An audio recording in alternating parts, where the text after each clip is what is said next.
Hi, this is Vicki from Learning Home Volunteers. And welcome back to our session on camping. Well, did you get your tent set up and good fire going? Well, that's great. Well, this week we're going to do some more crafts and make a really good treat.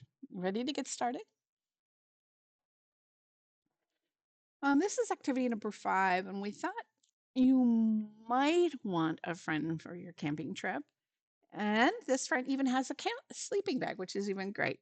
So we've included some little containers of paint and some Q-tips to help you get started. The paint in the little cups is washable, so that's good. And we have actually going to be creating a rock friend, so painting a rock.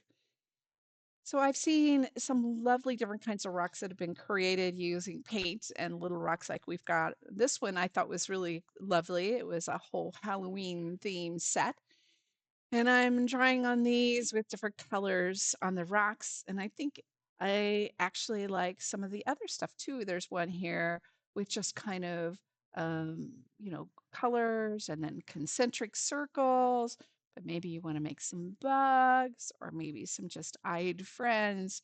Whatever your child makes, the rock will fit nicely into the sleeping bag and provide a companion for your child on their camping trip. We can't wait to see what your child actually makes for their companion on the trip. This is activity number 6, and with all this hard work setting up the camp, it seems like we need a treat. And we can think of no better treat than a Rice Krispie treat.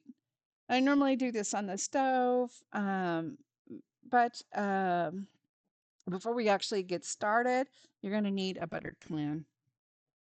We've included all of the ingredients that you'll need except for the butter. So normally I start by melting the butter. You'll need a teaspoon and a half into the pan. Then you're going to add all of the ingredients in the bag. As the marshmallows melt, you'll need to stir, stir, stir, stir, stir, and get it really well combined like we see here.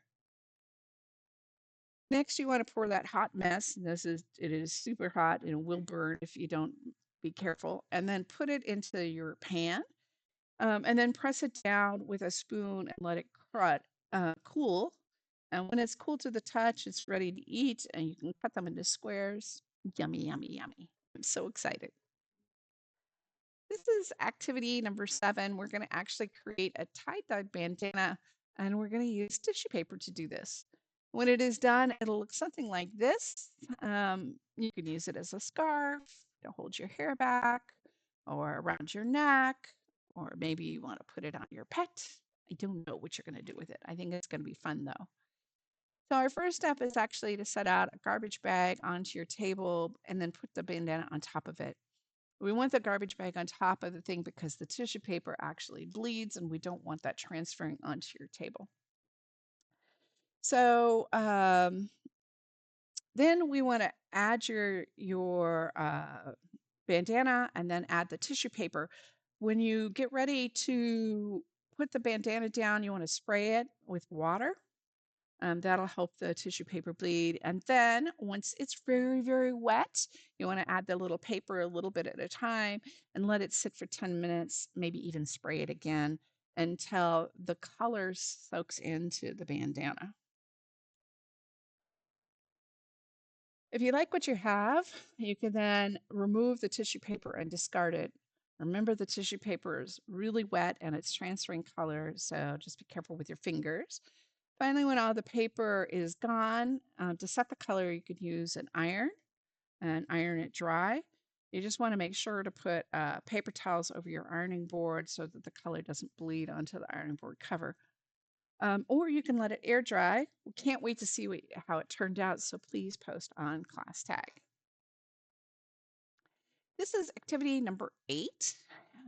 And one of the fun things that I actually enjoyed doing, my dad would bring newspapers for us to paint on with mud.